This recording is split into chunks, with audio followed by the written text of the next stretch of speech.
Mi hijo, que desapareció hace un mes, me llamó de noche desde un número desconocido y susurró: «Papá, despierta a mamá ahora mismo y salgan de la casa.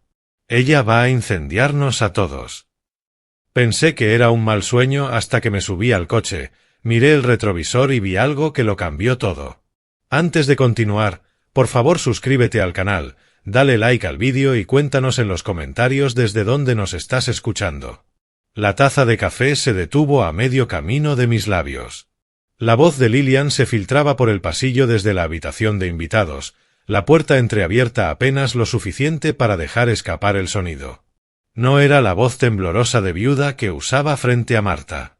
Era otra, casual, casi agradable, como si estuviera comentando planes para cenar en lugar de hablar de muerte.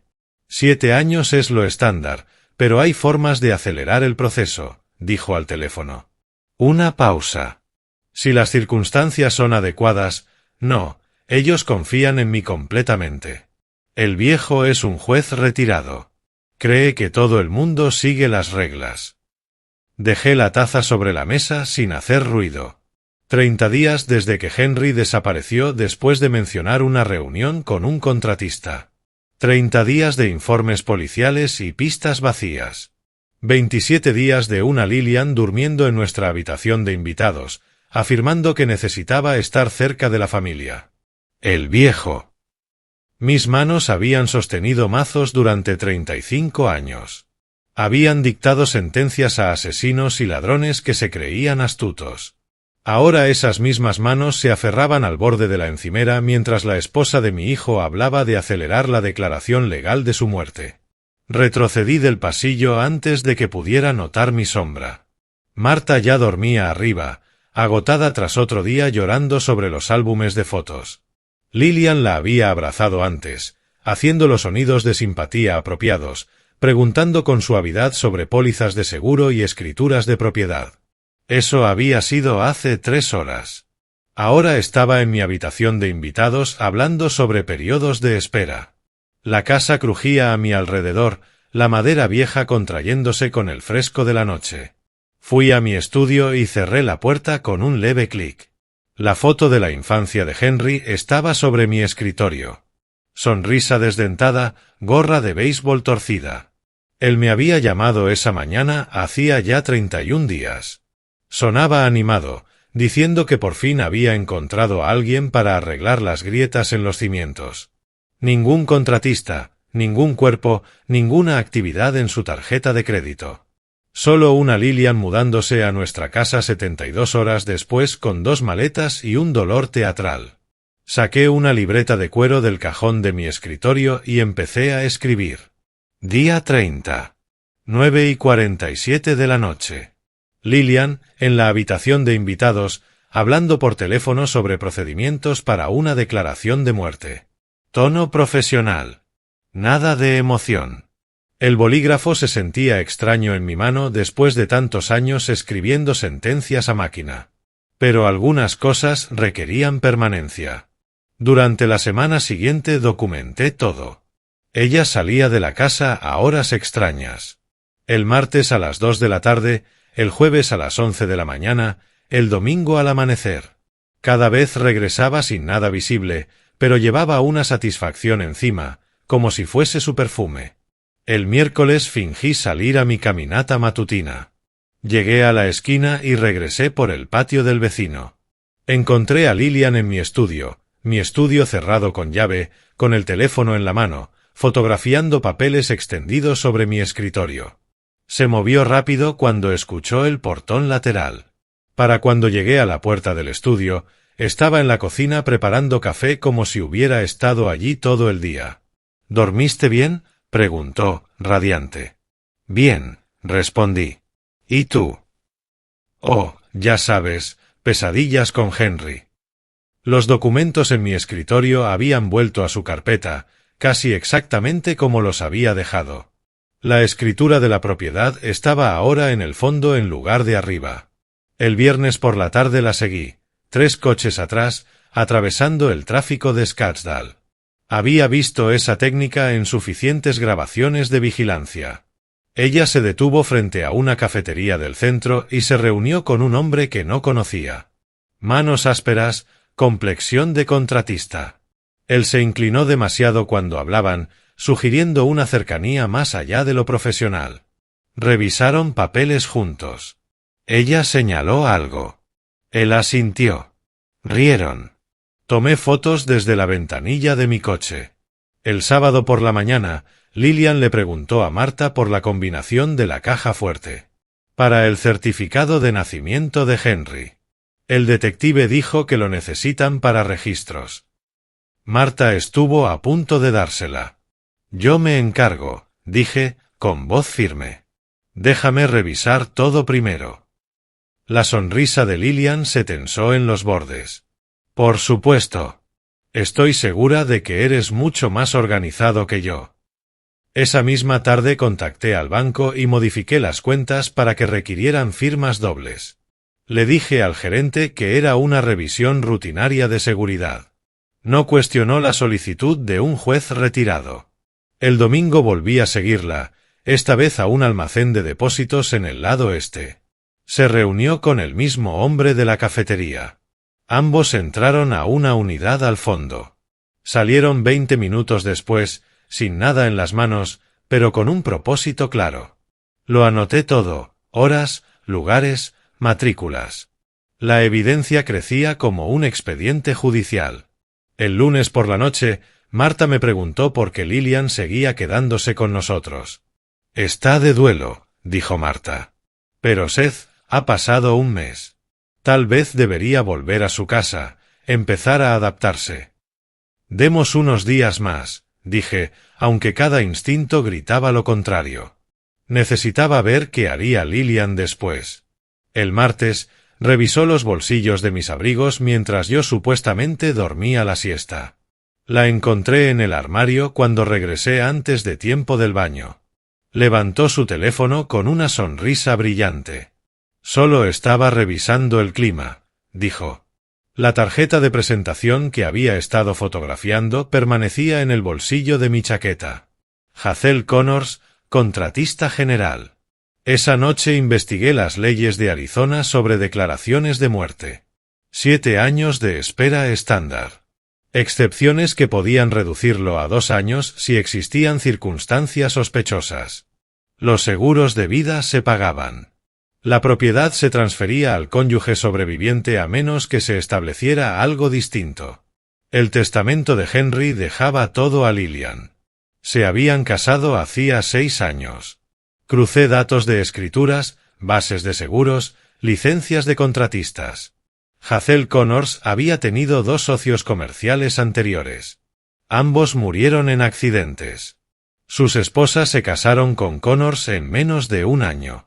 El patrón se formó como hielo endureciéndose. El miércoles por la noche, Lillian me preguntó sobre la liquidación de bienes. Hipotéticamente, dijo sentándose frente a mí durante la cena mientras Marta retiraba los platos.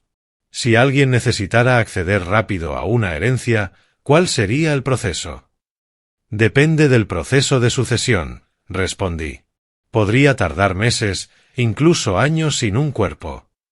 Su mandíbula se tensó por un segundo. Claro, dijo con suavidad. Solo intento entender. Para cuando encontremos a Henry. Cuando, no sí. Ella ya no decía sí. El jueves la encontré fotografiando documentos en mi caja fuerte. Marta había mencionado la combinación durante el desayuno.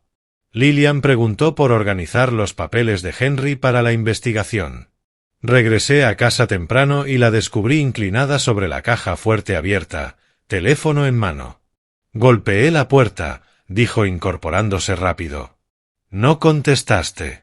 Marta dijo que no te importaría. La carpeta de la escritura de propiedad estaba fuera de lugar.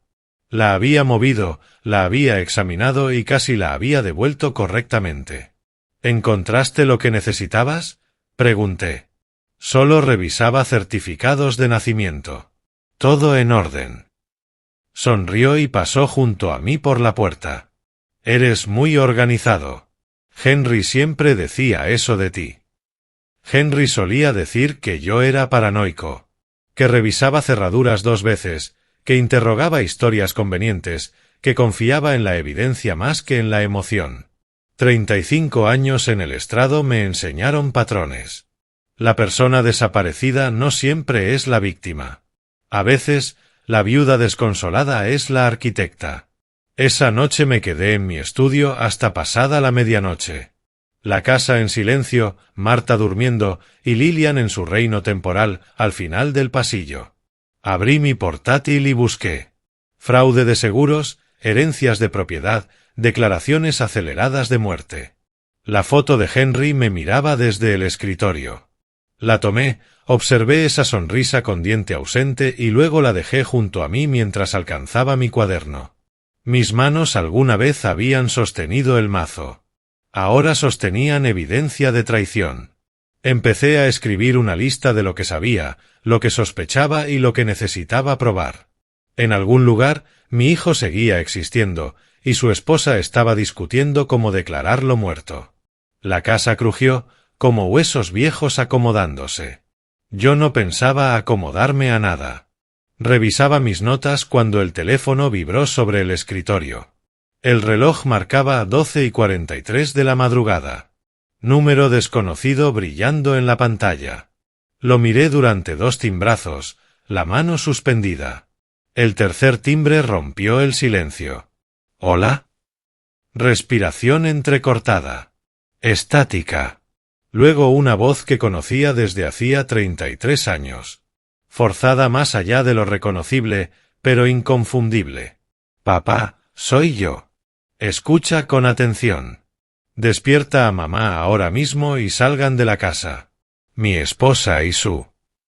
La línea se cortó en un silencio muerto. Marqué de nuevo inmediatamente. Número desconectado. Lo intenté otra vez. Nada. No había tiempo para preguntas. Subí las escaleras en la oscuridad, evitando el tercer escalón que siempre crujía. La puerta del dormitorio principal estaba ya abierta. La respiración de Marta era suave y constante bajo las mantas. Crucé hasta su lado y coloqué mi mano sobre su boca con suavidad. Sus ojos se abrieron de golpe, desbordados de alarma. Confía en mí, le susurré al oído. Vístete.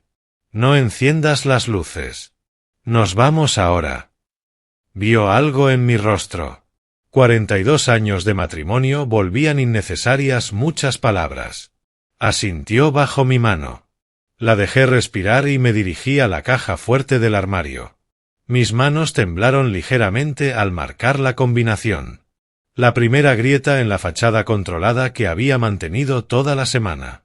Dentro estaban las escrituras, testamentos, certificados de nacimiento, documentos de seguros, pasaportes, registros bancarios.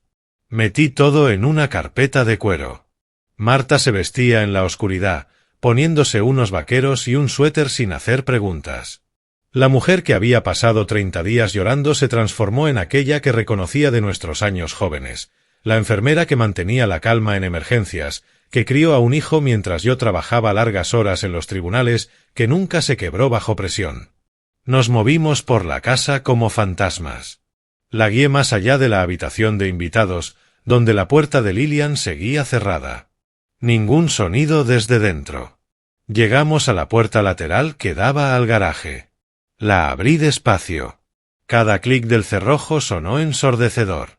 El garaje olía a aceite de motor y cajas de cartón. Nuestro sedán estaba donde lo había dejado esa tarde. Ayudé a Marta a subir al asiento del pasajero y coloqué la carpeta de documentos en el asiento trasero. Entonces me detuve. La puerta automática del garaje haría demasiado ruido. Despertaría a toda la calle. Me acerqué al mecanismo, tiré del cordón del seguro manual y comencé a levantar la puerta. Subió por sus rieles viejos, protestando en voz baja. La luz de la luna se deslizó por el suelo de concreto. Fue entonces cuando la vi en el retrovisor. Lillian surgió desde el patio lateral, con un bidón rojo de gasolina en las manos, vestida de negro de pies a cabeza. Avanzaba decidida hacia la base de la casa, justo junto a mi ala del estudio, completamente concentrada en su tarea. No esperaba que nadie estuviera despierto. La miré desenroscar la tapa del bidón y comenzar a verter el líquido a lo largo del cimiento de la casa. El olor me alcanzó incluso desde el garaje. Gasolina. Punzante e inconfundible. Trabajaba con método, empapando el revestimiento de madera, creando un sendero. Marta aferró mi brazo. «Seth». «Silencio», murmuré. Coloqué el coche en punto muerto y solté el freno de mano. Retrocedimos por la pendiente sin encender el motor, solo las llantas rozando el concreto y mis manos firmes en el volante. Lillian seguía concentrada, vertiendo acelerante con movimientos ensayados. Llegamos a la calle. Dejé que el coche rodara otros 30 metros antes de encender el motor. Luego giré la esquina y aparqué en un lugar desde donde podíamos ver la casa, ocultos tras una hilera de arbustos. Apagué las luces. «¿Qué está pasando?», la voz de Marta temblaba. «¿Dónde está Lillian? ¿Por qué? ¿Henry llamó?» «Ella está intentando matarnos», dije, sin apartar la vista de la casa. «Mira». A través del hueco entre los arbustos, vi a Lillian alejarse unos pasos de la fachada. Sacó algo del bolsillo. Un destello metálico bajo la luna. Tal vez un encendedor. Se inclinó donde el acelerante se acumulaba más. Tomé el teléfono de Marta del bolso y marqué emergencias. «Incendio en la avenida Canyon Ridge número 4782, en Scottsdale», dije cuando la operadora contestó. «Alguien está vertiendo acelerante alrededor de los cimientos. Envíen unidades ya». Colgué antes de que pudiera hacer preguntas. 30 segundos después, una luz naranja floreció contra nuestra casa. Las llamas treparon por el revestimiento junto a mi estudio, voraces y rápidas. Encontraron el camino de gasolina y avanzaron por los cimientos como si los conocieran. El coche de Lillian, estacionado en la calle, arrancó de pronto. Se alejó sin encender las luces, pasando a toda velocidad junto a nuestro escondite. «Dios mío», exhaló Marta. Las sirenas rompieron el silencio a lo lejos, acercándose. El fuego se extendía más rápido de lo que había imaginado, devorando el ala del estudio y avanzando hacia la estructura principal. El humo se elevó oscuro contra el cielo nocturno. Los camiones llegaron en cuestión de minutos. 3 en total, los equipos saltando al pavimento, desplegando mangueras. Vecinos salían a sus jardines, en batas, entre gritos y preguntas. Caos organizado. Permanecimos en la oscuridad y vimos nuestra casa arder. «Seth», la mano de Marta encontró la mía. «Dijiste que Henry llamó 2 minutos antes de despertarme. Te dijo que saliéramos». La llamada se cortó. «Está vivo». No era una pregunta. Era una certeza. «Está vivo», confirmé. «Y ella lo tiene». Marta se volvió hacia mí. La luz tenue del tablero iluminó su rostro. El miedo transformándose en algo distinto, algo feroz. «Por eso hizo esto», dijo Marta lentamente. «Necesita que desaparezcamos para reclamar todo. La casa, las cuentas, lo que sea que tenga Henry». 30 años de enfermería habían entrenado su mente para diagnosticar rápido. Entendió de inmediato. «Nos mantenemos muertos», dije. «Nos mantenemos muertos», repitió ella. Las llamas se reflejaban en los cristales del coche, retorcidas y anaranjadas. Los bomberos gritaban coordenadas. Chorros de agua atravesaban el humo. La ventana de nuestro dormitorio estalló por el calor, lluvia de vidrio cayendo sobre la entrada donde habíamos estado estacionados minutos antes. Deberíamos haber estado en esa habitación. Haber muerto por inhalación de humo antes de que las llamas nos alcanzaran. Una muerte limpia. Accidental. La viuda cobra el seguro, guarda luto, se recupera, eventualmente se vuelve a casar. Tal vez con ese contratista de manos ásperas y 2 socios muertos. En cambio, estábamos en nuestro sedán de 12 años con una carpeta llena de documentos y nada más. Encendí el motor. «¿A dónde vamos?», preguntó Marta. A un lugar donde ella no nos busque, dije mientras me alejaba del bordillo. Algún lugar donde pueda pensar. En el retrovisor, las llamas consumían la casa donde había criado a mi hijo, presidido cenas familiares, vivido 40 años de vida ordinaria. El techo cedió con una lluvia de chispas. La voz de Henry resonó en mi memoria. Despierta a mamá ahora y salgan de la casa. Él nos había salvado. Ahora me tocaba salvarlo a él. Marta miró al frente mientras conducía, la mandíbula firme, las manos entrelazadas sobre su regazo con una rigidez antinatural. Intentó quemarnos vivos, dijo en voz baja. En nuestra propia casa. Sí. Mientras dormíamos. Sí. La esposa de mi hijo. No respondí. La dejé procesar. ¿Qué hacemos?, preguntó al fin. Tomé la autopista, dejando Scottsdale atrás. La carpeta de documentos seguía en el asiento trasero. Todo lo que Lillian había intentado obtener. Todo lo que necesitaba destruido junto con nosotros.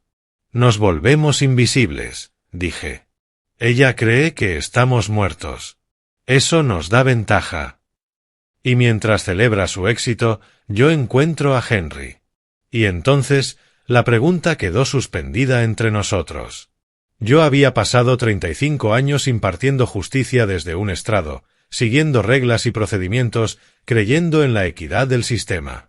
Pero el sistema no había encontrado a mi hijo. El sistema había permitido que su esposa se mudara a mi casa, preguntara por el seguro de vida y planeara nuestro asesinato. Y entonces ella paga, dije. Marta asintió una vez, con un gesto firme y definitivo. A nuestras espaldas, las sirenas se desvanecían en la distancia. Frente a nosotros, la autopista se extendía oscura y vacía. Presioné el acelerador y condujimos hacia la noche. Dos personas que se suponía que estaban muertas, cargando nada más que papeles y un propósito. La venganza no empezó con una confrontación, sino con invisibilidad estratégica. La luz del amanecer entraba filtrándose por unas cortinas tan delgadas que apenas servían de barrera. Yo estaba de pie junto a la ventana del motel observando el estacionamiento, teléfono en mano, mientras Marta se sentaba al borde de la cama, aún con la ropa manchada de humo de hacía 12 horas. La carpeta de documentos descansaba a su lado, las esquinas empezando a curvarse. Ninguno de los dos había dormido. Ella cree que estamos muertos, dije sin apartar la vista de la ventana. Eso significa que está confiada, descuidada. Va a cometer errores. Vamos a aprovecharlo. El reflejo de Marta en el vidrio mostraba el cansancio grabado en sus facciones. ¿Y Henry?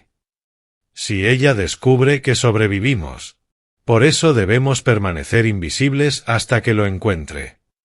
El estacionamiento seguía vacío, salvo por un camión de reparto que pasó retumbando por la vía de acceso. Este motel, registrado bajo el nombre de James Wilson, pagado en efectivo de mi cartera, estaba en el extremo noreste de Scottsdale, donde nadie hacía preguntas. Necesito hacer algunos movimientos hoy, dije, girando hacia ella. Bancos primero, luego lo legal, luego las autoridades. Vas a salir ahí afuera. Sus manos se aferraron al cubrecama. ¿Y si alguien te reconoce? Lo harán. Ese es el punto. Me acerqué a la mesa pequeña donde había extendido mi plan sobre la papelería del motel. Oficialmente sobreviví al incendio. Presento reportes policiales, congelo cuentas, contrato ayuda. Pero nosotros nos quedamos aquí, perfil bajo. Dejamos que ella crea que tuvo éxito el tiempo suficiente para volverse descuidada. Marta estudió mi rostro, leyendo en el 35 años de decisiones judiciales. Tú ya sabes lo que estás haciendo. Sí. Ella asintió una vez. Confianza ganada con los años, absoluta. La dejé con el mando de la televisión e instrucciones estrictas. No abras la puerta. No llames a nadie. Espérame. El banco First Desert abrió a las 9. Llegué a las 9:03, Pasé junto a los clientes del vestíbulo y fui directamente a la oficina de la gerente. Rebecca Torres levantó la mirada de su computadora y, literalmente, se puso de pie, el shock rompiendo su compostura profesional. Señor Dunn, escuchamos sobre el incendio. Necesito congelar todas las cuentas en las que Lillian Dunn tenga autorización de firma. Coloqué mi licencia de conducir sobre su escritorio. De inmediato. Rebecca se sentó despacio. Eso es muy irregular. Necesitaría consultar. Cada cuenta donde mi nuera tenga autoridad debe ser congelada ahora mismo. Anoche la vi cometer un incendio provocado en mi propiedad. Es peligrosa. Sus dedos quedaron suspendidos sobre el teclado. Señor Dunn, esto es altamente irregular. Pasé 35 años como juez. Conozco lo irregular. Hágalo ya. El entrenamiento profesional combatió con el terror personal en su rostro. El terror ganó. En menos de 60 minutos, todas las cuentas conjuntas y cualquier autorización que Lillian hubiera tocado quedaron bloqueadas. Ella despertaría para descubrir que su acceso estaba terminado, suponiendo que intentara usarlo antes de declararnos muertos. Desde el banco conduje al centro. El bufete Strong y Asociados ocupaba el tercer piso de un edificio donde yo había asistido a cenas de la Asociación de Abogados. David Strong me recibió en su oficina, cerró la puerta él mismo, sin llamar a su secretaria. Seth tomó mi mano. Las noticias decían: no puedes creer todo lo que escuchas. Me senté sin invitación. Necesito asesoría legal, penal y civil. Sacó un bloc amarillo de su cajón, destapó un bolígrafo. A la antigua, como yo. Habla. Hablé durante 20 minutos. David llenó 4 páginas, hizo 6 preguntas de aclaración y luego dejó el bolígrafo. Estás describiendo intento de homicidio, incendio provocado, posiblemente secuestro, dijo con cuidado. Esto ya no es territorio civil. Sé exactamente en qué territorio estamos. Necesito que me ayudes a construir un caso sin margen para la duda razonable. Sus ojos se encontraron con los míos. Habíamos trabajado suficientes casos desde lados opuestos como para entendernos. Vamos a ver a la policía, dijo. El departamento de policía de Scottsdale ocupaba un edificio que yo había visitado cientos de veces para conferencias preprocesales. La detective María Sánchez tomó mi declaración en una sala de entrevistas con una grabadora sobre la mesa. Escuchó mi descripción de Lillian con el bidón de gasolina, hizo preguntas precisas sobre tiempos, ángulos, iluminación. Cuando terminé, se recostó en su silla. El departamento de bomberos ya detectó uso de acelerante, dijo. 3 puntos de ignición distintos alrededor de los cimientos. Su declaración sobre haberla visto con un bidón la convierte en sospechosa principal. No la notifiquen aún. Mantuve la voz firme. Mi hijo sigue desaparecido, y tengo motivos para creer que ella sabe dónde está. La expresión de Sánchez cambió. ¿Cuánto tiempo lleva desaparecido? 31 días. Ella lo anotó. Necesitaremos un reporte separado por desaparición. Ya lo presenté. La conexión importa. Si ella descubre que sobreviví antes de que localice a mi hijo. Entendido. Apagó la grabadora. Coordinaremos con cuidado. Pero, señor Dunn, si está ocultando información sobre el paradero de su hijo. No sé dónde está aún. Ese es mi siguiente paso. David y yo salimos por la entrada lateral. Conocía a un investigador privado, dijo. Exagente del FBI, licenciado, confiable, caro. El costo no importa, le respondí. Nos reunimos con Thomas Reed en una cafetería al sur de la ciudad. Su aspecto era exactamente el de alguien que pasó 20 años notando cosas para el gobierno y ahora lo hacía por dinero. Le mostré la foto de Henry, expliqué la cronología, mencioné el comportamiento sospechoso de Lillian y el intento de incendio. Reed tomó notas en una tableta, preguntó por registros telefónicos, acceso financiero, conocidos. Cuando mencioné la tarjeta del contratista, su bolígrafo digital se detuvo. Hazel Connors, ¿lo conoces? Pequeño estafador, un par de cargos por agresión, cumplió 2 años en Yuma. Reed tecleó algo. Compañía interesante para la nuera de un juez. Necesito que encuentres a mi hijo. Necesito evidencia de cada lugar al que Lillian va, cada persona con la que se reúne, cada transacción que hace. Cueste lo que cueste. Reed mencionó una cifra. Un anticipo de 5.000, 2 semanas de vigilancia completa. Transferí el dinero desde mi teléfono antes de que su café llegara a la mesa. Una cosa más, dijo Reed. Ahora estás oficialmente vivo. Presentaste reportes policiales. Mostraste tu cara en el banco. La noticia se va a correr. Tu nuera lo sabrá mañana por la mañana. Bien, dije. Que empiece a desesperarse.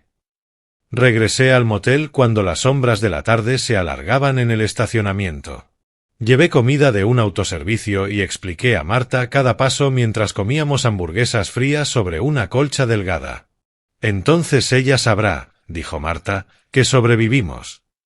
Sabrán que yo sobreviví. Presenté los reportes solo a mi nombre. Según los registros, tú sigues desaparecida. ¿Por qué? Porque quiero que se pregunte, ¿murió? ¿Se está escondiendo? Va a cometer errores intentando averiguar lo que yo sé. Marta procesó la idea y asintió. El miedo que había visto esa mañana se había transformado en algo más silencioso, más firme. Mi teléfono sonó. El nombre de David apareció en la pantalla. ¿Qué encontró el jefe de bomberos?, pregunté. Acelerante en 3 puntos distintos. Patrón de incendio profesional. Su voz tenía peso. Pero hay algo más, continuó. Rastrearon la compra. Las cámaras de seguridad de una ferretería muestran a alguien comprando 3 bidones de gasolina 2 días antes del incendio. Puse el teléfono en altavoz para que Marta pudiera escuchar. ¿Quién?, pregunté. Ahí está lo interesante. No fue Lillian. Fue un hombre, finales de los 30, complexión musculosa. El dependiente lo recordó porque pagó en efectivo 3 contenedores grandes. Miré a Marta a través del estrecho espacio entre nosotros. Envíame la grabación. Ya lo hice. Abrí mi correo. Una imagen granulada de la cámara de seguridad apareció. Un hombre con chaqueta de trabajo, hombros anchos, comprando acelerante mientras miraba directamente a la cámara. Sin ningún intento de ocultar su rostro. No lo reconocía, pero lo haría. El vídeo de la ferretería ya va camino a Thomas Reed, dije, aún con el teléfono en la mano. Lo identificará en menos de 24 horas. La voz de David crujió en el altavoz. El departamento de bomberos lo está clasificando como incendio provocado. Múltiples puntos de ignición. Ejecución profesional. Están construyendo un caso criminal. Manténme informado. Terminé la llamada y reenvié la imagen a Reed con un mensaje de una sola línea. ¿Quién es este? Marta observó la foto en mi pantalla. Alguien la ayudó, dijo. Alguien compró el acelerante, planificó los puntos de ignición, sabía lo que hacía. Dejé el teléfono. Esto no era un arrebato impulsivo. Esto era cálculo puro. 3 horas después, Reed volvió a llamar. Hazel Connors. 34 años. Contratista general. Historial criminal menor.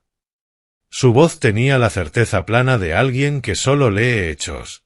Condena previa por fraude de seguros y agresión. Cumplió 2 años. Salió hace 18 meses. El nombre encajó. Esa tarjeta de presentación en el bolsillo de mi abrigo, la que Lillian había fotografiado. Envíame todo, dije. El correo de Reed llegó en minutos.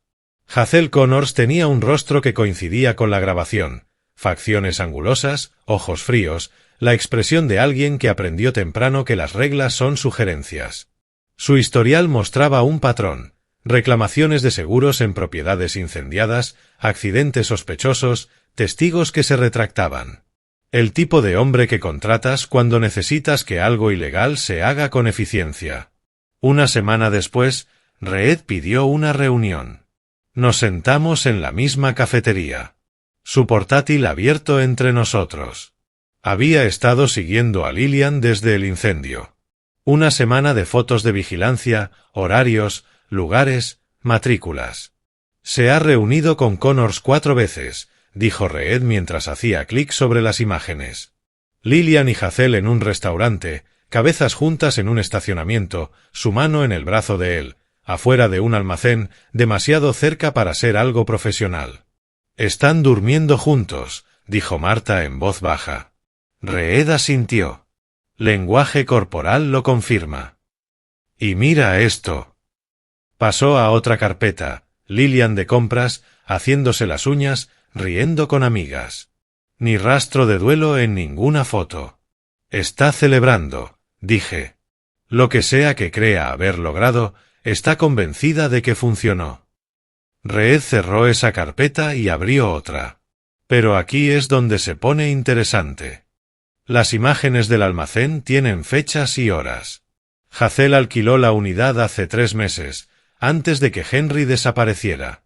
Las cámaras captaron a ambos entrando regularmente. ¿Qué hay dentro?, preguntó Marta. No lo sé aún. Necesitamos una orden de registro, y David está trabajando en eso. Reed abrió un mapa. Pero seguía a Connors desde una de sus reuniones.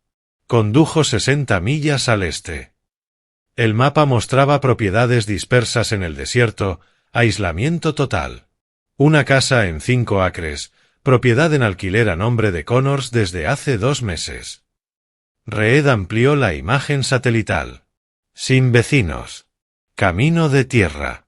Un vehículo estacionado cuando hice vuelos. Mi pulso se aceleró. Vuelos. Drones. Vigilancia legal desde espacio aéreo público. Hizo clic a grabaciones térmicas. Hay alguien dentro. Una firma de calor consistente durante el día, cuando Connors no está allí. La mano de Marta encontró la mía bajo la mesa. Seguí a Connors 60 millas al este, continuó Reed. Casa en medio de la nada. 5 acres. Ningún vecino. La imagen térmica muestra a alguien dentro. Creo que encontramos a su hijo. ¿Qué tan seguro?, pregunté. 90%. Pero necesitamos a la policía para la extracción. Mi licencia no cubre eso. Estudié las imágenes térmicas, el diseño de la propiedad, su aislamiento. Era un escondite perfecto. Un lugar perfecto para desaparecer a alguien. Reed aún no había terminado. También contraté a un especialista técnico. Acceso legal a registros públicos. Recuperación de redes sociales. Abrió otro archivo.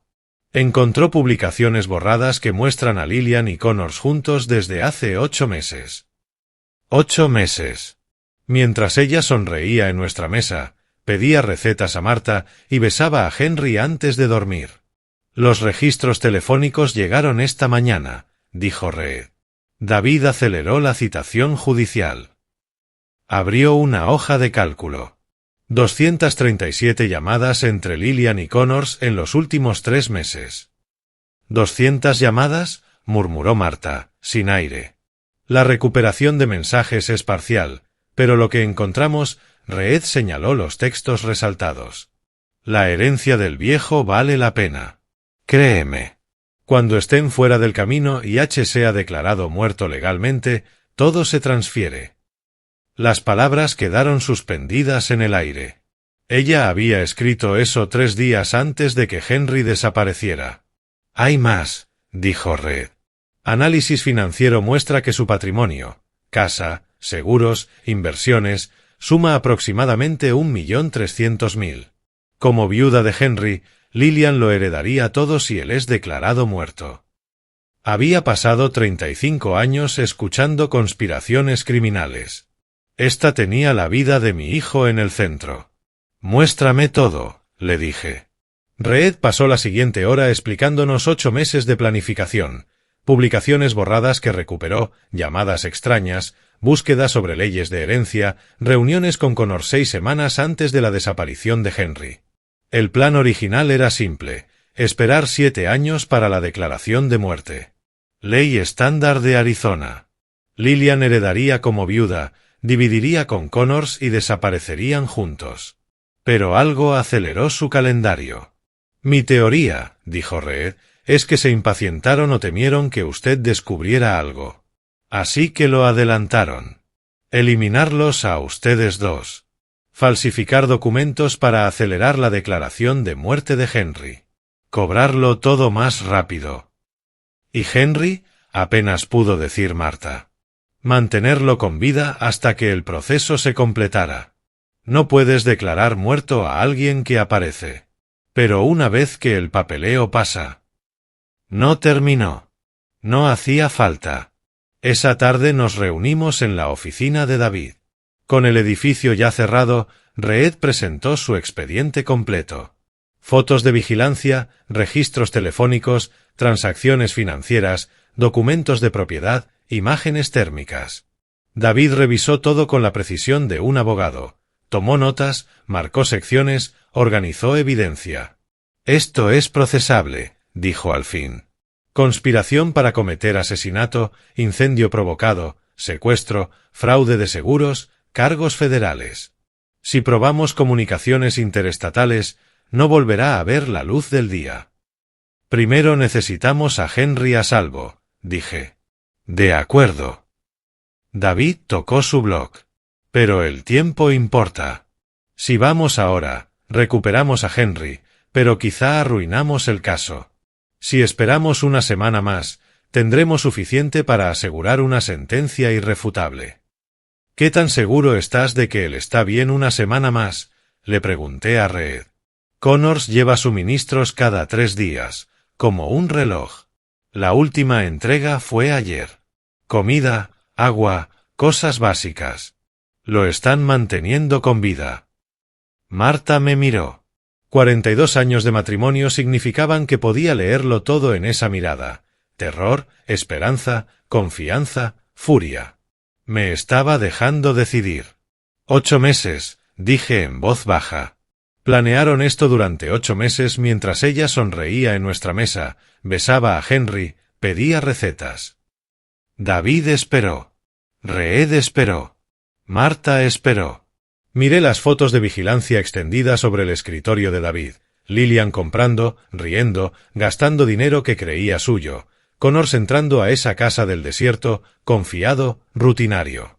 Los registros telefónicos la hundirán, dijo David. 200 llamadas, Sethpo. Habían documentado todo. Pensé en Henry, en esa casa aislada. En la mano de Marta aferrando la mía. En mis 35 años impartiendo justicia siguiendo reglas que no habían logrado proteger a mi familia. Le damos una semana más, dije. Reed mantiene vigilancia las 24 horas. Si algo cambia, si Connors hace algo inusual, si hay cualquier indicio de que Henry está en peligro inmediato, actuamos enseguida. Si no, construimos este caso tan sólido que Lillian y su cómplice pasen el resto de sus vidas tras las rejas. Miré a Marta. 1 semana. Luego traemos a nuestro hijo a casa. Reed asintió, cerró su portátil y se puso de pie. Coordinaré equipos de vigilancia. Tendrán ojos sobre la propiedad cada hora. Cuando se fue, David organizó la evidencia en carpetas. Exhibits A hasta M. Cada una es otro clavo en su ataúd. Ella ya sabe que sobreviviste, dijo David. El banco probablemente le informó sobre el congelamiento de las cuentas. Debe estar desesperada. Bien, respondí. Que se desespere. Que se pregunte qué sé, qué encontré, cuándo apareceré. El miedo vuelve descuidadas a las personas. Marta estaba de pie en la ventana de David, mirando las luces de Scottsdale. Hace 32 días que nuestro hijo está en esa casa, preguntándose si alguien lo busca. Si alguien lo sabe. Lo sabe, dije. Nos advirtió. Eso requirió valor y recurso. Él sabe que estamos luchando por él. Ella se volvió. Lágrimas recorrían su rostro, pero su expresión no tenía nada de suave. Una semana, dijo. Y terminamos con esto. Una semana después, estaba sentado en la oficina de la detective Sánchez con un dossier lo bastante grueso como para procesar a una organización criminal completa. David estaba a mi lado, su maletín abierto, su libreta llena de anotaciones. Sánchez pasó la última página de la recopilación de vigilancia de Reed y levantó la vista. Esto es secuestro, intento de homicidio, incendio provocado, conspiración, dijo. Tenemos que actuar sobre esa casa ahora mismo. Asentí. Tengo contactos judiciales. Podemos acelerar la orden. 20 minutos después, estaba en la oficina de la jueza Patricia Morrison con David. Patricia había presidido el Tribunal de Familia mientras yo manejaba casos penales. 30 años compartiendo pasillos del juzgado y cenas de la Asociación de Abogados. Seth, estás retirado, dijo revisando el paquete de evidencias. ¿Qué haces dirigiendo una investigación? Patricia, necesito una orden de registro urgente. Mi hijo lleva cautivo 4 semanas. Tengo imágenes térmicas, vigilancia, registros telefónicos. El sospechoso está ahí ahora. Ella estudió las imágenes térmicas, las fotos de vigilancia, la documentación de Reed. Su mente judicial procesaba el cálculo de causa probable que yo mismo había hecho miles de veces. Tengo 35 años de credibilidad contigo, dije en voz baja. Lee la evidencia. Es legítima. 4 horas después, la orden estaba firmada. La detective Sánchez coordinó con el equipo SWAT esa noche en una sala de conferencias del centro. La vigilancia con dron de Reed proporcionaba planos del edificio, puntos de entrada, rutas de aproximación. La casa del desierto estaba lo suficientemente aislada como para requerir planificación táctica, protocolos de rehenes, procedimientos de comunicación, equipo médico en espera. Quiero estar allí, dije. Sánchez dudó. Señor Dunn, a distancia. Entiendo. Pero es mi hijo. Ella asintió con reticencia. Área de preparación solamente. Se queda conmigo. Marta permaneció en el motel con un oficial asignado para protegerla. Si Lillian se enteraba del operativo, podría reaccionar de forma impredecible. Era mejor mantener a Marta segura. Esa noche, me quedé despierto sobre la cama del motel mirando el techo. 28 días desde que Henry desapareció. 28 días reuniendo evidencia, esperando este momento. La mano de Marta encontró la mía en la oscuridad. Mañana, susurró. Mañana. A las 4 de la madrugada, conducimos por separado al área de preparación, una gasolinera abandonada a 3 millas de la propiedad. Los vehículos SWAT estaban alineados en la penumbra previa al amanecer. Los agentes revisaban su equipo con eficiencia ensayada. Reed estaba junto a su camioneta, portátil abierta, monitoreando coordenadas finales. Observé desde el vehículo de la detective Sánchez mientras el convoy avanzaba. 4 vehículos tácticos y una ambulancia atravesando el matorral del desierto mientras el cielo se aclaraba. El radio crepitó con actualizaciones. Aproximándose al objetivo. 200 yardas. 100. En posición. El altavoz retumbó sobre el desierto. Policía. Orden de registro. Salgan con las manos visibles. Pausa. Tensión. Movimiento en la puerta. Entonces Hazel Connors salió. Vio la presencia táctica abrumadora. Levantó las manos. Los oficiales avanzaron, lo aseguraron y entraron al edificio de forma sistemática. Radio. Planta baja despejada. Puerta del sótano localizada. Avanzando. Mis manos se aferraron a la puerta del vehículo. Sótano despejado. Tenemos una víctima. Hombre, 30, restringido, solicita atención médica. La ambulancia avanzó. Los paramédicos corrieron con su equipo. 10 minutos se estiraron como una eternidad mientras Sánchez mantenía mi brazo para impedir que me acercara a la casa. Entonces aparecieron. Henry en una camilla, demacrado, con barba, suero ya conectado, pero consciente. Sus ojos buscaban, desesperados. Los nuestros se encontraron a 50 yardas de distancia. Reconocimiento, alivio, confusión. Avancé. Esta vez, Sánchez no me detuvo. Los paramédicos dejaron la camilla a un lado y se apartaron para darnos espacio. Papá, su voz salió áspera y rota. ¿Y mamá? Salimos, dije, tomando su mano. Sus dedos estaban tan delgados que parecían frágiles. Tú nos salvaste con esa llamada. No podía dejar que, sus ojos se llenaron. Intenté advertirles. No podía dejar que los mataran. Falló, dije. Estás a salvo. Te llevamos a casa. En la ambulancia, Henry explicó entre sorbos de agua.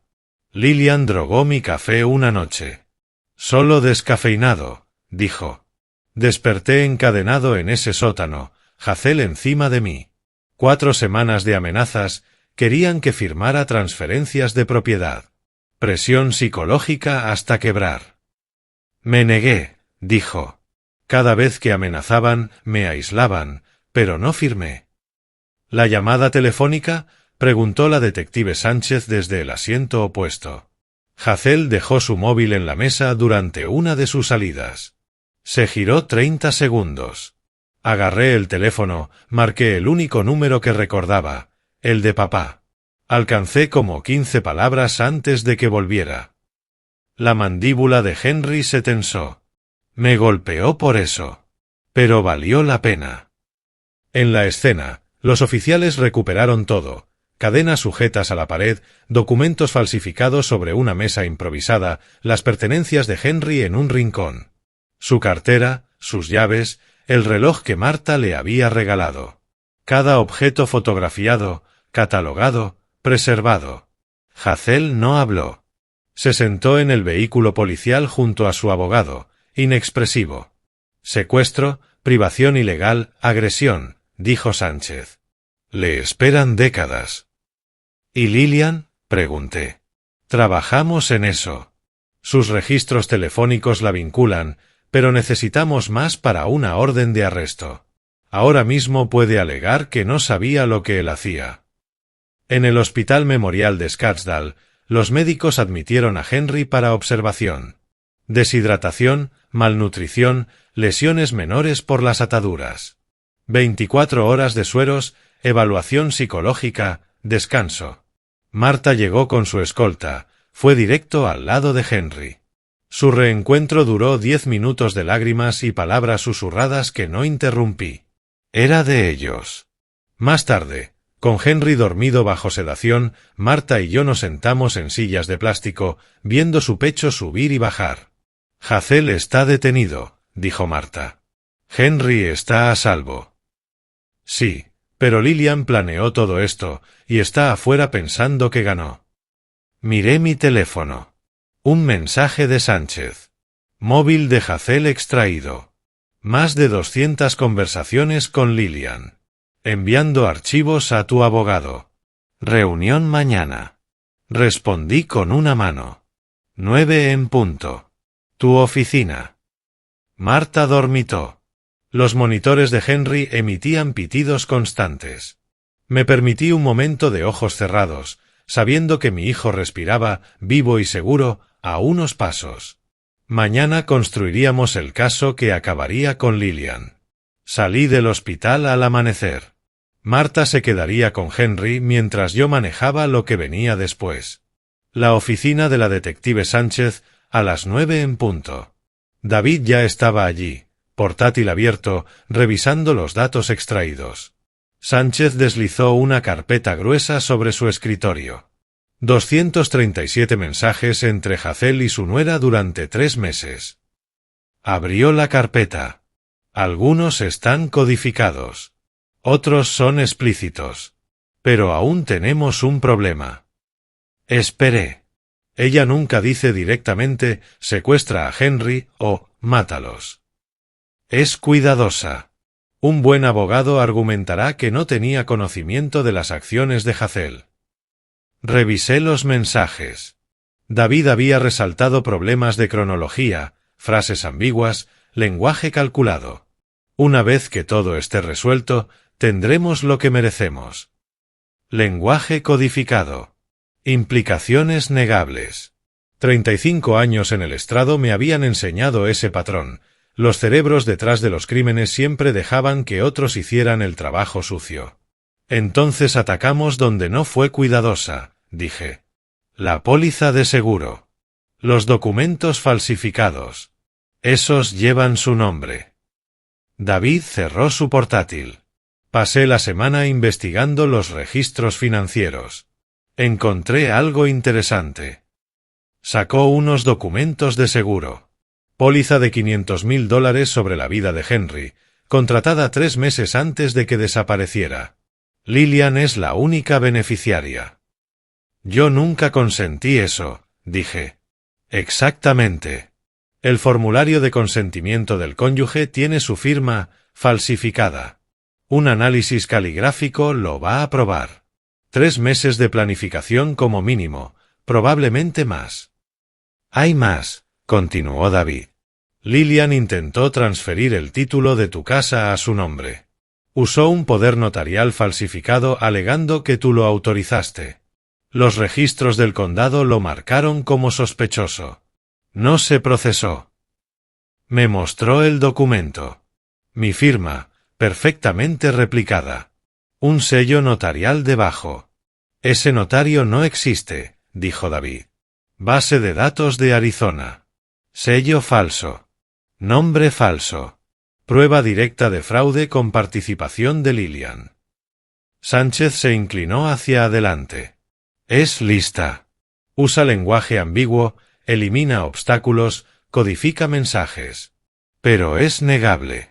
La defensa dirá que hablaba de problemas financieros o dificultades emocionales. Necesitamos más. Tenemos más, dije. Distintas líneas de ataque. El caso penal avanza mientras la atacamos por lo civil. Menor carga de prueba. Los crímenes financieros dejan rastros que no puede borrar. David asintió. Demanda civil para anular el matrimonio por fraude. Notificación oficial a la aseguradora. Demanda por intento de robo de propiedad. Congelar sus activos. Ahogarla en gastos legales mientras construimos el caso penal. Durante las siguientes 3 horas construimos la estrategia. No un caso, sino 6 procedimientos simultáneos en distintas jurisdicciones, cada uno exigiendo abogados distintos, defensas distintas, recursos distintos. Asfixiarla legalmente mientras cerrábamos el cerco penal. 2 días después, David y yo estábamos frente a una investigadora de reclamos en la sede de Western States Life Insurance. Le presenté el dossier, fotos de vigilancia, registros telefónicos, líneas de tiempo. La investigadora pasó las páginas. Su expresión cambió del escepticismo profesional al impacto. Si su nuera intentó presentar un reclamo sabiendo que el asegurado estaba vivo, eso es fraude electrónico federal, dijo. Mínimo de 10 a 15 años. Lo tomamos muy en serio. No ha presentado nada todavía porque cree que necesita un certificado de defunción, respondí. ¿Cuánto tarda en tener suficientes pruebas para un proceso formal con lo que le entregamos? 2 semanas. David presentó la petición de anulación matrimonial esa misma tarde. Fundamento legal. Lillian se casó con Henry específicamente para situarse en posición de fraude hereditario. Evidencia. Cronología de la póliza. Acciones inmediatas tras la desaparición. Conspiración con Hazel. Si tenía éxito, perdería todos los derechos conyugales. La demanda por fraude inmobiliario se presentó en el Tribunal del Condado. Cargos criminales por documentos falsificados, notario falso, intento de robo. La moción para congelar activos se presentó en Tribunal Federal para impedir que moviera dinero durante la investigación. La denuncia por fraude de seguros se envió a fiscales federales. Formulario de consentimiento falsificado, cronología sospechosa, intención evidente. Todo fue entregado un martes por la mañana, de manera simultánea. Imaginé a Lillian abriendo la puerta y encontrándose con 4 notificadores distintos. 4 abogados necesarios. 4 fechas de audiencia. 4 estrategias defensivas opuestas.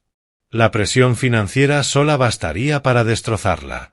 3 días después del rescate de Henry, la detective Sánchez la llamó para interrogatorio. Llegó acompañada de un abogado, serena, preparada. «No sé nada sobre dónde estaba Henry», dijo.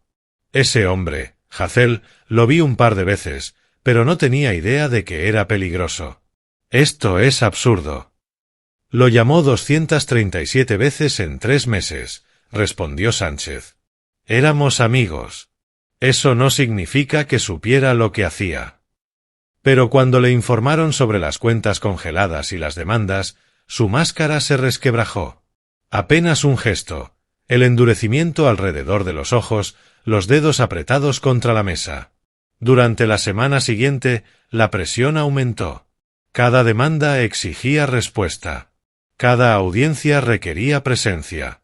Cada abogado necesitaba pago, y sus recursos estaban menguando. David monitoreaba todo. «Está desesperada», dijo. «Cometiendo errores». Contrató 3 abogados distintos que ya contradicen sus estrategias. En el hospital, Henry mejoraba cada día. Recuperaba color, fuerza. Marta permanecía a su lado, mientras yo alternaba entre mi familia y las sesiones legales. «Está desangrándose pagando abogados», le dije a David una noche en su oficina. «Cuentas congeladas. Cargos de fraude con rastro documental. Aunque supere la conspiración del secuestro, pierde todo lo demás». «Esa es la idea», dijo David. «Múltiples frentes. Presión constante. Obligarlo a elegir entre defenderse penalmente o defenderse civilmente. No puede ganar en ambas». La mesa de la oficina estaba cubierta de documentos legales. Cada uno era otro punto de presión, otra vuelta de tuerca. Tribunal Superior, audiencia de anulación programada. Tribunal Federal, audiencia para congelamiento de activos pendiente. Tribunal del Condado, lectura de cargos por fraude de propiedad. Investigación del seguro, citaciones emitidas. Investigación criminal, revisión por parte del fiscal. El teléfono de David sonó. Respondió, escuchó, colgó. Era la oficina del fiscal. Dejó el bolígrafo con cuidado. El abogado de Hazel los contactó. Quiere hablar sobre un acuerdo. Testimonio contra Lillian a cambio de una sentencia reducida. Me incliné hacia adelante. ¿Qué quiere el fiscal? Escuchar lo que Hazel tiene que decir. La reunión es mañana. Nos avisarán si su testimonio es útil. El caso penal, que parecía circunstancial, podía volverse sólido como el acero. Hazel lo sabía todo. Participó en todo. Si declaraba, el lenguaje codificado de Lillian no importaría, él llenaría cada vacío. Me levanté, recogí mis documentos. Llámame en cuanto sepas. Afuera, la noche había caído sobre Scottsdale. Conduje hacia el hospital, hacia Marta y Henry, hacia la familia que Lillian había intentado destruir. Pero mañana, su posición legal podía derrumbarse por completo. Mañana, el hombre que la ayudó podría darle a los fiscales exactamente lo que necesitaban. Mañana, las paredes terminarían de cerrarse. Me permití un momento de satisfacción. No triunfo. Aún no. Pero sí progreso sistemático. Cada día, cada acción, cada demanda nos acercaba a la justicia. 35 años de formación judicial me habían preparado para esto. No para el tribunal donde yo presidía, sino para este campo de batalla donde evidencia, procedimiento y tiempo importaban más que la emoción. Lillian había sido cuidadosa, pero no lo suficiente. Había planeado durante meses. Pero yo había pasado décadas aprendiendo cómo funcionaba el sistema, y ahora ese sistema caía sobre ella desde 6 direcciones a la vez. 2 semanas después, estaba en la oficina de David cuando llegó el notificador judicial. David leyó los documentos, su expresión tornándose sombría. Lillian contraataca. Ha contratado a Marcus Brennan. Es agresivo, caro y no juega limpio. Tomé los papeles. Contrademanda. Alegaba que yo había restringido ilegalmente su acceso a bienes conyugales, causado angustia emocional, manipulado la situación para incriminarla. Exigía 2 millones en daños. Está jugando a hacerse la víctima, dijo David. Esa es su estrategia. Hacerse pasar por la perseguida. La lluvia fría golpeaba los ventanales detrás de él. Diciembre en Arizona trajo un clima tan impredecible como este caso. «Que gaste dinero en esto», dije. «Cada dólar que invierta en defender lo indefendible es $1 menos para lo que viene». En cuestión de días, Brennan inició su campaña mediática. Primero sutil, comentarios de fondo a reporteros sobre una viuda afligida acosada por un poderoso juez retirado. Luego más audaz, las noticias locales recogieron la historia y transmitieron un segmento sobre una mujer afirmando que influencias judiciales habían sido usadas en su contra. Lillian dio una entrevista cuidadosamente guionizada. La vi desde la oficina de David, reconociendo la actuación. Lágrimas colocadas con exactitud. Confusión interpretada con habilidad. Afirmaciones de traición por parte de Hazel. Ignorancia del secuestro. Convicción de que Seth y Marta habían muerto en un trágico accidente. Los jurados tienden a simpatizar con mujeres que parecen víctimas, advirtió David. Tenemos que contrarrestar esto con cuidado. No, dije. Dejemos que construya esa falsa confianza. Cuando salga la evidencia, el contraste será devastador. Compilamos nuestra respuesta a la contrademanda de forma metódica. Registros telefónicos mostrando 237 llamadas con Hazel. Duraciones que establecían patrones. Registros financieros. 47.000 retirados antes de que Henry desapareciera, transferidos a la cuenta de Hazel. Contrato del depósito encontrado entre las pertenencias de Hazel, con ambos nombres. Y lo más incriminatorio, recibos de compra de bidones de gasolina, pagados con la tarjeta de crédito de Lillian, aunque Hazel realizó la compra físicamente. El tribunal ordenó que Lillian declarara en la demanda civil de anulación matrimonial. A mediados de diciembre asistí a la declaración, sentado detrás de David, observando a través de la mampara de vidrio. Ella se presentó impecable, serena, interpretando a la esposa engañada a la perfección. Bajo juramento, sostuvo su ignorancia sobre los planes de Hazel. Éramos amigos, nada más. Esas llamadas eran apoyo en un momento difícil. Cuando se le mostró el contrato del depósito. Yo nunca firmé eso. Él debió falsificar mi firma. Pero la presión reveló grietas, fechas erróneas, contradicciones sobre cuando conoció a Hazel, pequeñas fallas que anoté en mi libreta legal, enviando mensajes a David con preguntas adicionales en tiempo real. A finales de diciembre, la policía ejecutó la orden de registro del depósito. Encontraron 3 bidones adicionales del mismo tipo usado en el incendio. Cinta adhesiva. Cadenas idénticas a las que habían sujetado a Henry. Y una computadora portátil. La informática forense extrajo todo, documentos guardados. Borradores de transferencias de propiedad. Formularios de reclamo de seguro. Metadatos con fechas de creación, incluyendo días en que Lillian aseguraba no tener contacto con Hazel. Lo más incriminatorio, un archivo guardado con el nombre Timeline. Lo detallaba todo. El secuestro, seguido del reclamo hereditario. Creado 3 meses antes de que Henry desapareciera. La detective Sánchez me llamó. La informática forense confirmó las fechas de creación. El documento Timeline se creó 3 meses antes de la desaparición de Henry.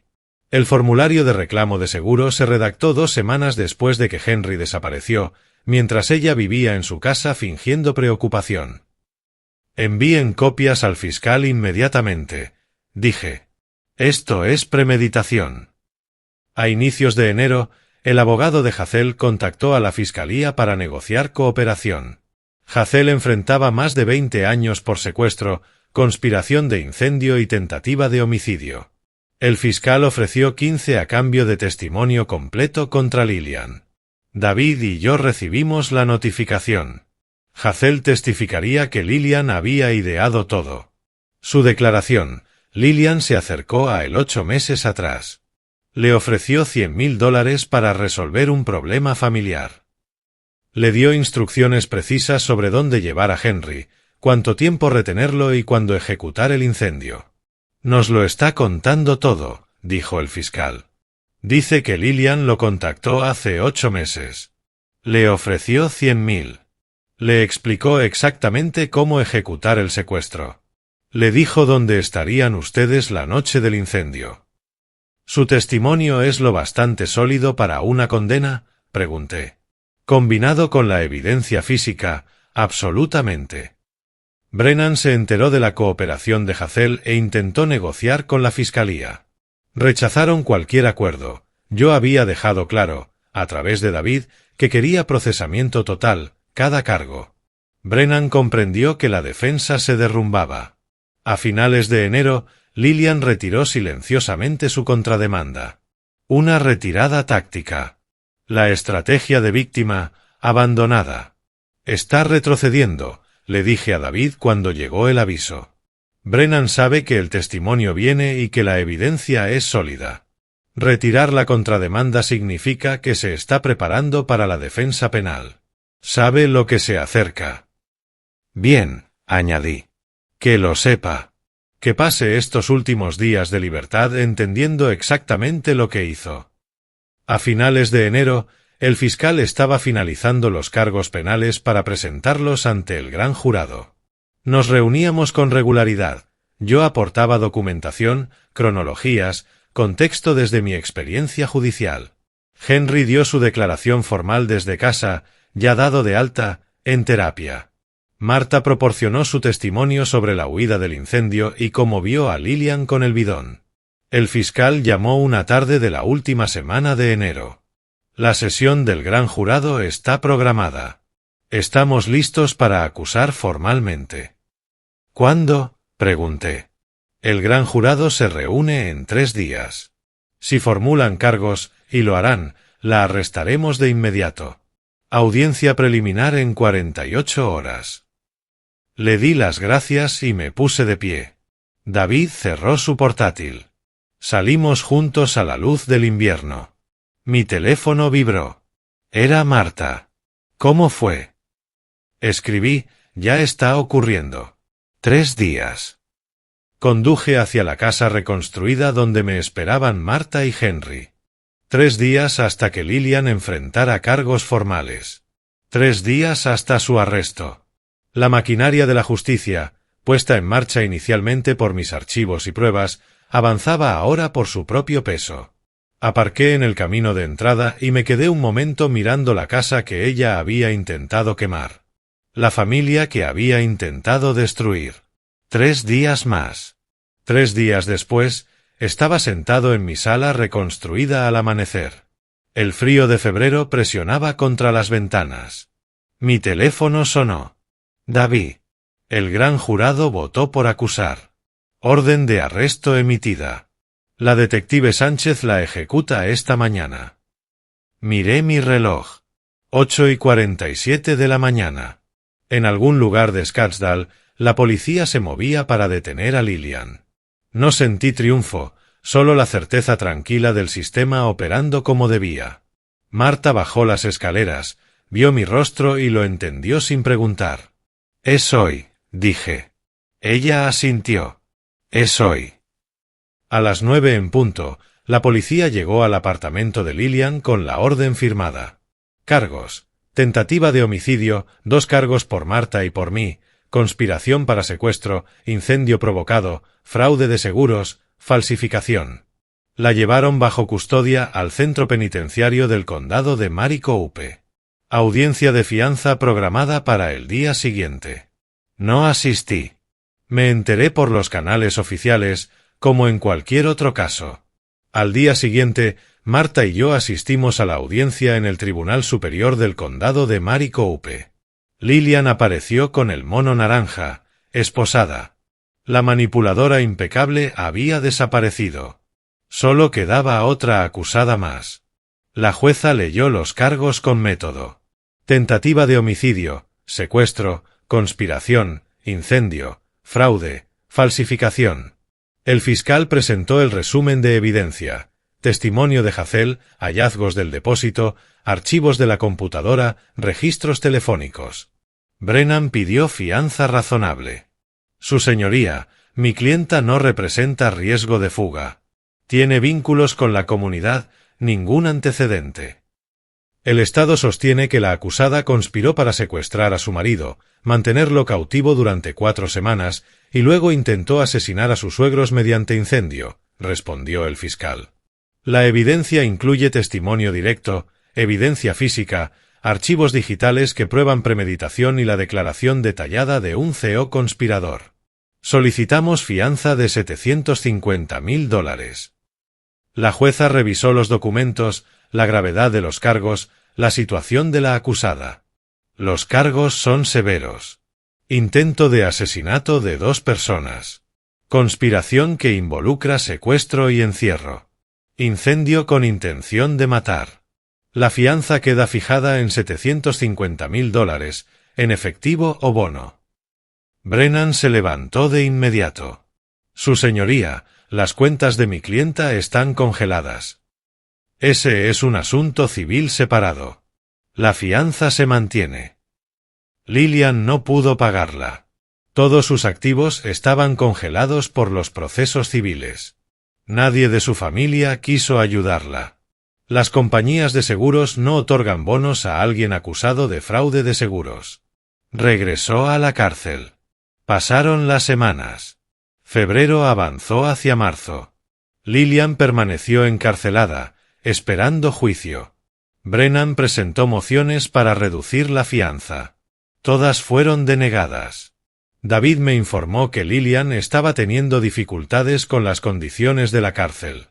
La realidad del aislamiento. Las demás internas conocían sus cargos. Intento de asesinato, secuestro. La mantenían separada por seguridad. A inicios de marzo, el fiscal contactó a David. Brennan proponía un acuerdo de culpabilidad. Lillian se declararía culpable a cargos reducidos, conspiración para cometer secuestro y fraude. Recomendación de sentencia, de 12 a 15 años, con posibilidad de libertad condicional. A cambio, eliminarían los cargos de intento de asesinato y del incendio. El fiscal pidió mi opinión a través de David. Mi respuesta fue inmediata. Ella drogó a mi hijo, lo mantuvo cautivo, trató de quemar viva a mi esposa y a mí en nuestra propia casa por dinero. Lo planeó durante meses. No hay acuerdos. Quiero que un jurado escuche cada detalle, vea cada evidencia y entienda exactamente lo que hizo. Marta, a mi lado, estuvo de acuerdo. Intentó matarnos y a nuestro hijo.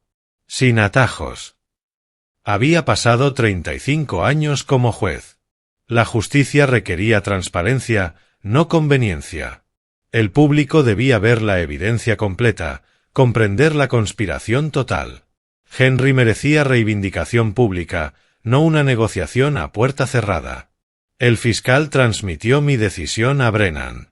No habría acuerdo. A mediados de marzo llegó el fallo del Tribunal Civil sobre la anulación matrimonial. El juez revisó la evidencia, fraude de seguros, documentos falsificados, anticipo del testimonio de Hazel. Su decisión: el matrimonio había sido contraído bajo engaño, con intención de explotación económica. El matrimonio entre Henry y Lillian quedaba anulado desde su inicio.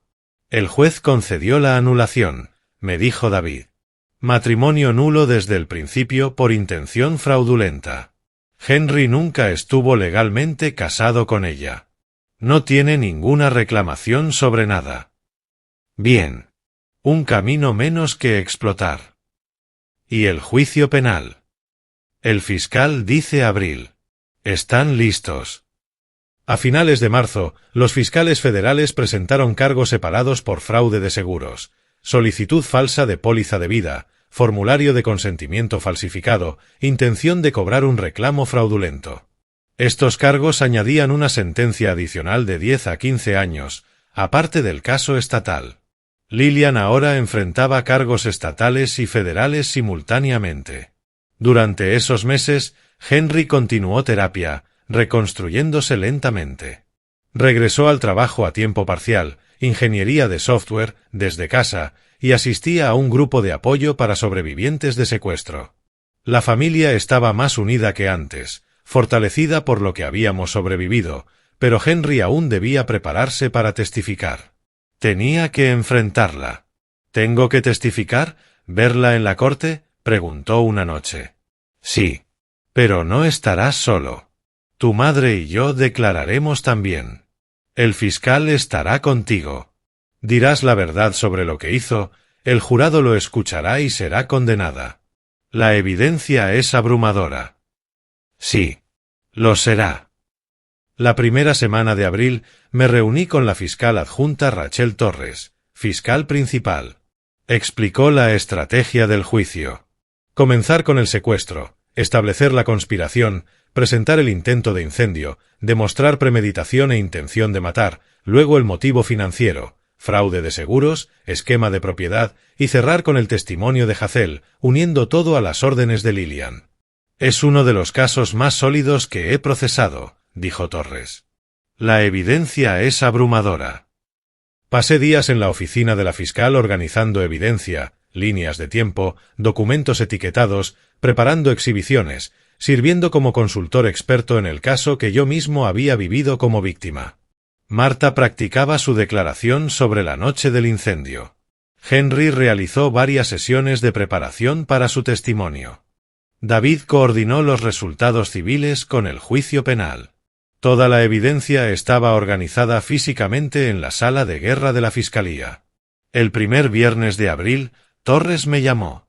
El juicio empieza el lunes. Estamos listos. Dejé mi teléfono, miré a Marta. 5 días para el juicio, ¿estás lista? Ella asintió. Estoy lista desde la noche en que nos alejamos de nuestra casa en llamas. Estoy lista para decirle a un jurado exactamente lo que hizo. Llamé por las escaleras. Henry, baja un momento. Henry apareció en el descansillo. El juicio empieza el lunes. La fiscal dice que estamos listos. Quiero que hablemos de esto juntos como familia antes de entrar a esa sala. Los tres nos sentamos en la sala que Lillian había intentado destruir, en la casa que había intentado quemar, preparándonos para enfrentarla como un frente unido. 5 días y luego vendría la justicia. 5 días después, estaba frente al Tribunal Superior del Condado de Maricopa al amanecer. Lunes, abril. Marta a mi lado, Henry un paso detrás. El edificio se alzaba bajo un cielo despejado de Arizona. David nos recibió en la entrada. La selección del jurado empieza en 30 minutos. ¿Listos? Asentí. Había estado listo desde la noche en que vi las llamas en el retrovisor. Pasamos por seguridad. El ascensor subió al 4º piso. Sala 4C. El lugar donde meses de evidencia serían finalmente presentados. La selección del jurado tomó 2 días. 12 jurados, 4 suplentes. La fiscal Rachel Torres abrió con método la línea de tiempo desde el secuestro hasta el intento de asesinato. El abogado defensor, Brennan, intentó retratar a Lillian como víctima manipulada por Hazel. Yo estaba en la primera fila, detrás de la fiscalía, Marta a mi lado observando todo. Las primeras 3 semanas fueron base forense. El perito de incendios testificó sobre los patrones de acelerante, múltiples puntos de ignición, incendio deliberado. La perito en documentos presentó el análisis de firmas, poder notarial falsificado. Comparación lado a lado en la pantalla del tribunal, mi firma real frente a la falsificación. Diferencias claras en presión y trazos. La experta informática detalló la laptop encontrada en el depósito. El documento timeline proyectado ante el jurado. Fecha de creación: 3 meses antes de la desaparición de Henry. La cuarta semana, me llamaron como testigo. Juramentado después de 35 años juramentando a otros. Extraña simetría. Torres me guió a través de la desaparición de Henry, la presencia de Lillian en nuestra casa, sus comportamientos sospechosos. Relaté la conversación telefónica que escuché sobre periodos de espera para declarar a alguien muerto. Describí la llamada de medianoche de Henry evacuando a Marta. ¿Qué observó al marcharse?, preguntó Torres. Miré por el retrovisor y la vi claramente. La esposa de mi hijo, cargando un bidón rojo, derramando líquido alrededor de los cimientos de nuestra casa. No había duda de quién era. La luna estaba alta. Las farolas encendidas. Vi su rostro.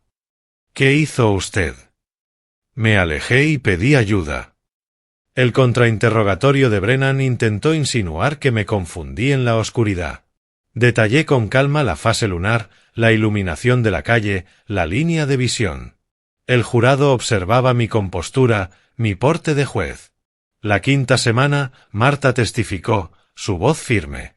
42 años de matrimonio. Cuando él dijo que teníamos que irnos de inmediato, supe que era serio. Confirmó haber visto a Lillian por el espejo del coche, con el bidón.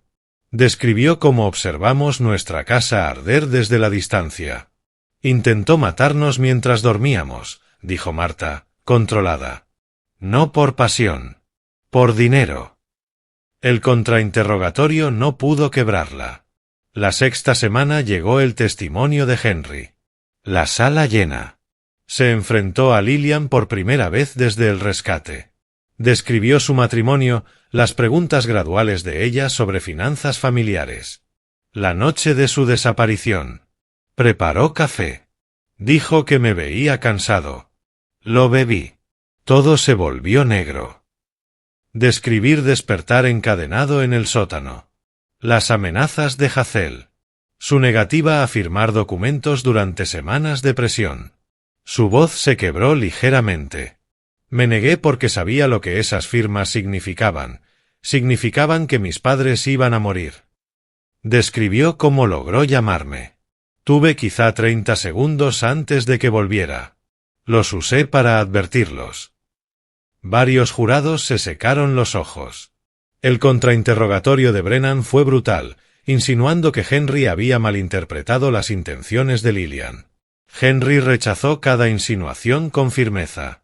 La séptima semana, Thomas Reed presentó la documentación de vigilancia, fotos de Lillian y Hazel juntos, restaurantes, estacionamientos, el depósito, detalles de cómo siguió a Hazel hasta la casa del desierto, las imágenes térmicas mostrando al cautivo.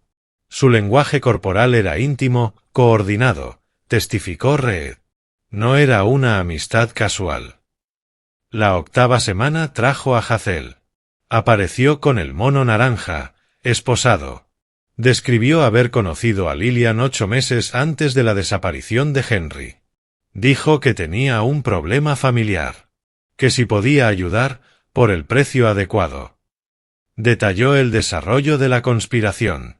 Las instrucciones específicas de Lillian sobre el secuestro, Henry, el lugar, los suministros. Me dijo exactamente cuándo la pareja mayor estaría dormida. Dijo que usara acelerante en los cimientos, cerca del estudio. El rastro del dinero. Ella me pagó $100,000 en efectivo durante 3 meses. 50 por adelantado, 50 cuando terminara el trabajo, la noche del incendio. Esa tarde me llamó y dijo, «Esta noche están los dos en casa. Hazlo». Brennan atacó su credibilidad. Un criminal condenado testificando por una sentencia reducida. Pero la precisión de Hazel, coincidiendo punto por punto con otras pruebas, debilitó ese ataque. Semana 9, la defensa descansó sin llamar a Lillian. No tenía buenas respuestas. El silencio era su única opción. Semana 10, alegatos finales. Torres sintetizó 3 meses de evidencia. La acusada planeó esta conspiración durante meses, reclutó a un cómplice, le pagó en efectivo, secuestró a su esposo, intentó asesinar a sus suegros, todo por dinero. Presentación visual. Un muro cronológico mostrando cada evento, cada pieza de evidencia, todo apuntando a Lillian. Brennan intentó sembrar duda razonable, sugiriendo que Hazel actuó por cuenta propia. Después de 3 meses de evidencia aplastante, sonó hueco. El jurado deliberó 3 días. Esperamos en el tribunal, sin poder marcharnos. En el tercer día, temprano por la tarde, hubo veredicto. Todos regresamos a la sala. Trajeron a Lillian, ahora mostrando el desgaste. El tiempo en la cárcel visible en su apariencia. ¿Ha llegado el jurado a un veredicto?, preguntó la jueza. Hemos llegado, su señoría. Cargo 1, intento de asesinato contra Seth Dunn, culpable. Cargo 2, intento de asesinato contra Martha Dunn, culpable. Cargo 3, conspiración para cometer secuestro, culpable. Cargo 4, incendio provocado, culpable. Cargo 5, fraude de seguros, culpable. Cargo 6, falsificación, culpable. Culpable en todos los cargos. El rostro de Lillian se desmoronó. Brennan le puso una mano en el hombro. Mi expresión permaneció impasible, pero Martha agarró mi mano con fuerza. 2 semanas después, audiencia de sentencia. Torres solicitó el máximo, sentencias consecutivas que totalizaban 30 años. La defensa pidió clemencia, sentencias concurrentes, declaraciones de impacto. Me acerqué al estrado, puse mi declaración escrita sobre el atril, miré a la jueza. 3 minutos de descripción precisa y serena de la crueldad calculada y su impacto. Nunca elevé la voz. Nunca vacilé. La decisión de la jueza: 25 años de prisión sin posibilidad de liberación anticipada, consecutivos a cualquier sentencia federal. Restitución adicional a las víctimas, $100.000. Orden de restricción de por vida contra la familia Dunn. El alguacil se llevó a Lillian esposada. La vi desaparecer por la puerta del tribunal. 3 semanas después de la sentencia, estaba en la entrada de nuestro hogar completamente reconstruido. A inicios de agosto, la estructura que se alzaba desde las cenizas se veía distinta. Nueva base donde Lillian derramó el acelerante. Nuevo estudio. Todo nuevo. Más que reconstruida, restaurada. Martha plantaba flores en el jardín delantero, un detalle que a Lillian jamás le importó. El coche de Henry estaba junto al mío. Había estado quedándose con nosotros durante su recuperación, aunque ya buscaba de nuevo su propio lugar. La vida normal regresaba lentamente. Llegó la notificación oficial. Lillian había sido trasladada al complejo penitenciario estatal de Arizona, en Perryville. Número de interna, 847.392. Sentencia de 25 años registrada. El juicio federal por fraude de seguros se celebraría el año siguiente. Martha leyó el documento, asintió una vez y lo archivó. No necesitaba verlo de nuevo. Hazel recibió 18 años según su acuerdo de culpabilidad, enviado a una instalación distinta. David notificó su sentencia. Hazel se disculpó ante el tribunal. Dijo que ojalá nunca la hubiera conocido. La construcción final terminó a inicios de agosto.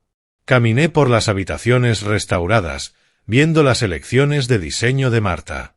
Nueva cocina, donde ella experimentaba con recetas que Henry recordaba de su infancia. El estudio reconstruido exactamente como antes. Mi escritorio. Mis libros. La vista al desierto. El cuarto de huéspedes donde Lillian se alojó alguna vez había sido convertido en un pequeño gimnasio para la recuperación de Henry. Un borrado simbólico de su presencia. Henry continuaba terapia 3 veces por semana. Inició un grupo de apoyo para sobrevivientes de trauma. Regresó a trabajar a tiempo completo, programando para una empresa aeroespacial desde casa. Ahora buscaba apartamentos, hablando de recuperar su independencia. La relación entre nosotros era más profunda que antes. El trauma a veces fortalece los lazos. A través de David, solicité a Western States Life Insurance que cualquier penalidad financiera recuperada por el fraude fuera dirigida a una organización benéfica de violencia doméstica. Aceptaron. Los fondos apoyarían al Family Crisis Center of Arizona. Que algo bueno salga de sus planes, le dije a Marta. Ella y yo estábamos más unidos después de sobrevivir a un intento de asesinato juntos. La experiencia compartida de enfrentar la muerte, de testificar, de ver hacerse justicia. Henry estaba más comunicativo, menos reservado. La terapia enseñándole apertura emocional. Las cenas familiares semanales se volvieron un ritual, tiempo sagrado juntos. Éramos una buena familia antes. Ahora éramos más fuerte. Las noticias locales habían cubierto el juicio ampliamente. Varios vecinos se acercaron a mostrar apoyo, compartiendo sus propias historias de traición. Antiguos colegas judiciales me llamaron, elogiando cómo había manejado la situación. Decliné entrevistas. El veredicto habla por sí solo. No necesitamos hacerlo nosotros. Las decisiones civiles contra Lillian se mantuvieron, $100,000 de restitución, que nunca pagaría, el título de propiedad permanentemente limpio, la póliza de seguro cancelada. Todo finalizado. Los activos familiares asegurados con protecciones nuevas. Pensé en mis 35 años en el estrado.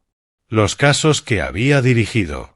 Entendiendo ahora, visceralmente, lo que sienten las víctimas esperando veredictos. Mi filosofía judicial, validada, evidencia completa, proceso paciente, justicia inevitable. Pasé décadas facilitando justicia para otros, le dije a David una tarde. Esta vez, la justicia se facilitó sola. 28 de agosto, fecha elegida deliberadamente, exactamente un año desde que comenzó el timeline de Lillian. Marta, Henry y yo organizamos un almuerzo íntimo. David y su esposa, la detective Sánchez, Thomas Reed y su pareja. Un pequeño grupo de 8 personas en nuestro comedor restaurado. Almuerzo informal. La luz de la tarde entrando por las ventanas. Sin discursos formales. Después del almuerzo, los invitados conversaban en la sala. Salí al patio trasero. Marta se unió a mí. Nos quedamos mirando el desierto más allá de la propiedad. Henry visible a través de la ventana, riendo por algo que dijo David. Alegría auténtica. Hace 5 meses huíamos por nuestras vidas, dije. Ahora estamos en casa. Ella intentó destruirnos, dijo Marta. En cambio, nos mostró lo fuertes que somos. Lo sentí entonces. No triunfo. No vindicación. Paz. Había pasado mi carrera entendiendo justicia versus venganza. La venganza es personal, inmediata, emocional, a menudo insatisfactoria. La justicia es sistemática, paciente, completa. Aporta resolución real. Mi conocimiento legal y mis conexiones judiciales no fueron armas. Fueron herramientas para un proceso correcto. El sistema funcionó porque confié en él. Le di evidencia. Y le permití actuar. No fui un vigilante con toga. Fui un ciudadano que sabía usar la ley. Henry anunció que había encontrado apartamento y que se mudaría el mes siguiente. Independencia saludable. Marta planeaba un viaje para visitar a su hermana. Yo consideraba trabajo voluntario, enseñar educación cívica en un colegio comunitario, explicar el sistema legal. La vida continuaba, el trauma integrado pero no definitorio. La tarde del 28 de agosto, los invitados se marcharon. Quedamos solo los 3. Sentados en la sala que diseñé, en la casa que sobrevivió al fuego y salió fortalecida. «Papá, ¿piensas en ella a veces?», preguntó Henry. «En lo que estará viviendo en prisión». Lo consideré. A veces. Pero sin satisfacción ni arrepentimiento. Solo reconocimiento. Ella tomó decisiones. El sistema respondió. Así debe ser. ¿Crees que algún día superaremos esto por completo? Ya lo estamos haciendo. Cada día. Henry cerró su portátil con anuncios de apartamentos. Creo que Arete quieren. Por favor, dijo Marta. Observé a mi hijo caminar hacia la cocina. La cocina que Lillian intentó destruir, en la casa que trató de incendiar, con la familia que intentó aniquilar. Todos seguíamos aquí. Enteros. Más fuertes incluso. El sonido del agua corriendo. La tetera en la estufa. Las agujas de tejer de Marta chocando suavemente. Sonidos ordinarios. Hermosos precisamente por ser ordinarios. Cerré los ojos un momento, sintiendo como el peso de 10 meses se levantaba. La justicia no era venganza. Era esto, sentarme en mi sala una tarde de agosto, mi familia a salvo, la ley haciendo su trabajo.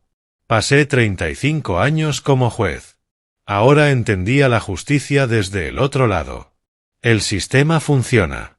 No perfectamente, no siempre rápido. Pero cuando se alimenta con paciencia, evidencia y respeto por el proceso, funciona. Henry volvió con el té. Nos sentamos juntos. No hicieron falta más palabras. Solo familia. Solo paz. Justicia. Si te gustó esta historia, por favor dale like a este vídeo, suscríbete al canal y comparte tus impresiones en los comentarios. Para escuchar la siguiente historia, haz clic en la caja de la izquierda. Gracias por ver.